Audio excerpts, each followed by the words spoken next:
Coucou la famille, bienvenue sur la chaîne. Aujourd'hui, on va parler du match Argentine contre la Croatie. Comme je l'avais prédit dans ma dernière vidéo, l'Argentine se qualifie pour la finale. Et est-ce que je peux dire que c'était prévisible? Non, parce que le score 3-0, je ne m'attendais pas à un match avec autant de buts. Je m'attendais peut-être à un 1-0, 2-0 maximum. Voilà, tu prends un but, tu essaies de te projeter, tu prends un deuxième. Mais là, on a été un petit peu déçu de la Croatie. Mais qu'est-ce qu'on peut espérer d'une équipe qui joue une semi-finale de Coupe du Monde de football sans attaquant? C'est-à-dire, tu n'as pas un neuf tueur, tu n'as pas un neuf capable de tuer le match. Oui, tu as l'individuel collectif qu'on appelle Modric, c'est-à-dire le joueur capable de prendre la décision de tuer le match parfois. Mais Modric, on sait tous que Modric, la prise de décision de tuer le match, c'est pas un but, c'est plus la passe décisive. Mais la passe décisive pour qui? Il n'y a personne devant. Tandis que de l'autre côté, tu trouves l'individuel collectif tueur, c'est-à-dire Messi, qui, lui, peut finir ses actions tout seul et peut penser aussi à son équipe. L'action du troisième but, comme je dis, ça c'est Messi. Quand j'ai vu l'action, je me suis dit, ça c'est Messi. C'est Messi, c'est ce qu'il sait faire et c'est le génie c'est le génie du ballon et on l'a vu aujourd'hui. On a eu la preuve par neuf. Déjà, comment analyser ce match? Je pense qu'on a eu confirmation de deux choses que j'ai l'habitude de dire dans mes vidéos. Déjà, pour une Coupe du Monde, c'est déjà savoir bien défendre. L'Argentine aujourd'hui a fait preuve d'une force défensive exemplaire. Il y avait une discipline dans l'équipe, un 4-4-2 qui se transformait en 4-2-4 quand il fallait presser. Euh, et franchement, c'est avec deux milieux de terrain axial en tant qu'ailier, c'est-à-dire afin d'apporter un support offensif aux deux attaquants de devant, Messi et Alvarez. Messi qui pour moi joue en tant que faux neuf. Et quand ils font ce 4-2-4, pour moi qui est plus ce 4-2-3-1, c'est Messi qui passe numéro 10 et ça De Paul et McAllister qui lui rentre dans l'équipe nationale, qui est rentré dans l'effectif dans le 11 de départ monte et faut le presser sur les défenseurs croates. Franchement, on a eu, comme je vous le dis, la discipline défensive. Le combat physique au milieu de terrain, ça a été purement pour l'Argentine et le mental. C'est les trois choses que l'Argentine a maîtrisé aujourd'hui. Et la Croatie a eu juste la maîtrise technique du ballon, c'est-à-dire qu'ils se sont fait des passes entre eux. Kovacic qui a essayé de percuter plusieurs fois. Euh, mais comme je dis, tu as un si beau et si fort milieu de terrain. Pour qui, quoi? Ils servent qui? Parce qu'il y a devant, il y a personne. Il y a vraiment personne. Ça, c'est même pas méchant ce qu'on dit. Il y a vraiment personne. C'est-à-dire qu'il n'y a qu'un seul joueur, c'est Perisic. Mais Perisic est sur le côté.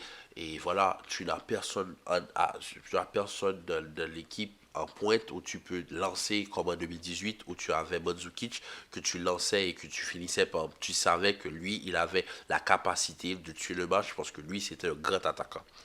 Donc maintenant euh, c'est une équipe croate que je pense qui était arrivée à bout de course dans le sens où ils ont fait ce qu'ils savaient faire.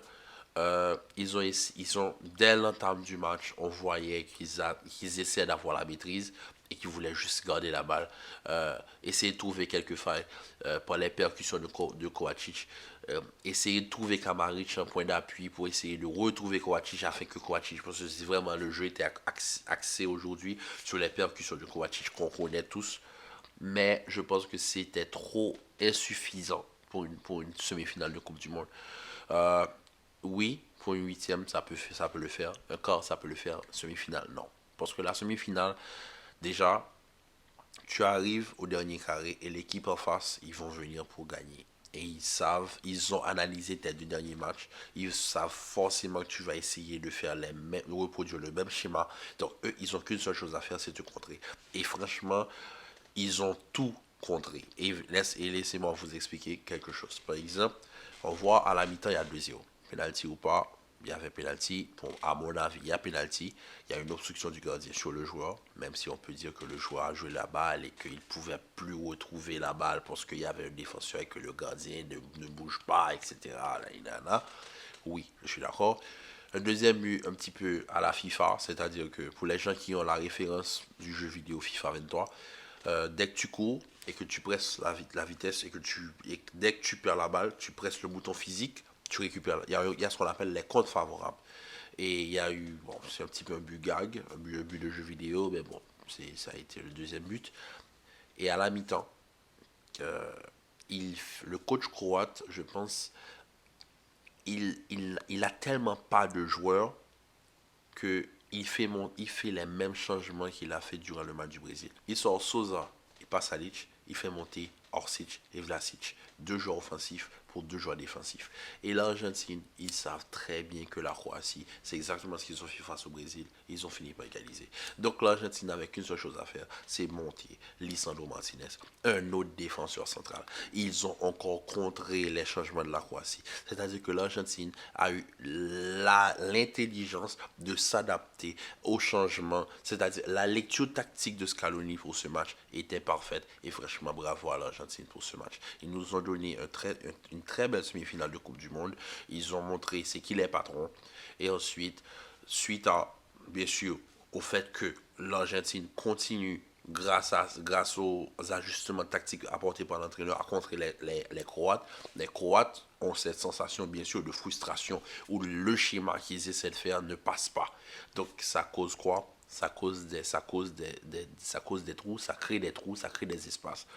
Et qui dit espace, dit exploitation de l'espace.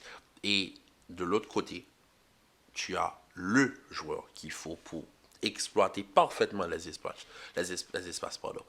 Et là, ça nous a donné le duel Guardiola-Messi. Sur le troisième but, comme je vous dis, Messi, c'est le joueur individuel et collectif. C'est-à-dire le joueur qui peut être individuel quand il le faut, mais qui doit être collectif quand il le faut. Il sait, il connaît son niveau. Messi sait, il est blessé, il joue le match avec une gêne. Et il sait qu'il peut pas y aller. Mais comme j'ai l'habitude de le dire, Messi, c'est pas une fusée. Messi n'a pas la vélocité pour être une fusée. Mais balle au pied, c'est très compliqué à gérer. Et c'est pour ça que tu vois sur sa prise de balle, il se retourne tout de suite, il joue le physique avec Guardiola. Et Guardiola n'a qu'une seule chose à faire à ce moment-là, c'est si tu es défenseur d'expérience. Ce Guardiola, il faut le souligner, n'a que 21 ans. Il joue au niveau, mais quand même, tu as 21 ans, tu as une carrière devant toi. Un défenseur avec plus d'expérience n'aurait jamais été au contact avec Messi. Il allait laisser de l'espace à Messi et attendre Messi. Mais Guardiola a fait l'erreur d'aller jouer au physique avec Messi. Et là, Messi a fait ce qu'il sait faire de mieux, c'est-à-dire une lecture parfaite de l'action et une action de génie où il accélère, il ralentit, il accélère encore. Et là, avant de faire la passe, je pense que pour n'importe quel autre joueur, le contrôle aurait été trop long et il serait sorti. Mais là, c'est Messi.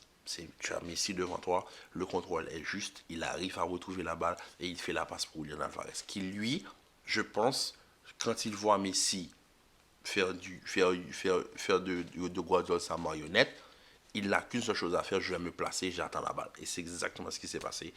Donc franchement, une équipe d'Argentine qui se donne à 100% pour Messi et Messi qui les porte comme il peut. Et franchement, je pense que c'est la clé de ce succès que rencontre l'Argentine durant cette compétition. Même si je sais qu'ils ont les joueurs pour et que mais voilà, un jeu qui est très très solide, mais ils peuvent prétendre à mieux. Ils peuvent prétendre à mieux, mais quand même, c'est juste pour cette Coupe du Monde et ils ont franchi toutes les étapes possibles et imaginables. Maintenant, ils sont en finale. Donc, bravo à eux et que le meilleur gagne en finale. On verra qui ils vont affronter entre la France et le Maroc. Le match, c'est demain. Et une vidéo pronostic sortira tout de suite après. Donc, merci de m'avoir écouté. Ça me fait énormément plaisir de faire ces vidéos pour vous. Likez, partagez, commentez, abonnez-vous surtout à la chaîne. Et on se retrouve très vite pour une nouvelle vidéo. Peace.